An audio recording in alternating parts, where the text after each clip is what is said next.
Le Castel Saufroy témoigne parfaitement de la période balnéaire. Il fut la propriété de l'architecte du Grand Hôtel, Aimé Saufroy, qui réalise cette maison d'habitation dès 1883.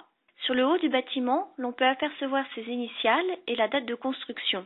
De même, le blason de la famille Saufroy apparaît vers le bas de la tourelle, avec la présence d'hermines stylisées qui reviennent également à plusieurs reprises sur la façade. Depuis 1967, les locaux sont occupés par la mairie. Le style architectural peut être qualifié de néo-médiéval. Le bâtiment rappelle parfaitement la silhouette des châteaux forts. En effet, au XIXe siècle, on se réapproprie les styles anciens de la grande période moyenâgeuse, alors souvent mal perçus. On remet à l'honneur le style roman et gothique, mais aussi le profil des châteaux forts. Une tourelle surmontée de créneaux fut ici aménagée sur la gauche du monument. Le bâtiment présente pourtant aussi toutes les caractéristiques du balnéaire. Le beau window à l'est abrite aujourd'hui la salle du conseil municipal. On y trouve entre autres un buste de Sylla Larac.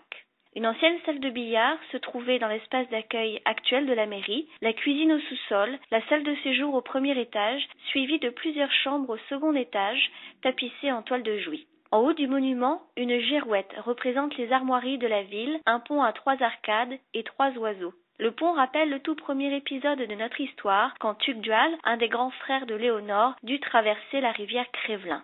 Quant aux 3 oiseaux, ils rappellent les légendes affiliées à Saint-Lunaire. Il s'agit pour les 2 premiers des colombes ayant rapporté l'autel portatif de Léonore, alors jeté à la mer durant son trajet vers l'Armorique. Cette légende est d'ailleurs matérialisée sur le gisant de Saint-Lunaire présent à l'intérieur de la vieille église.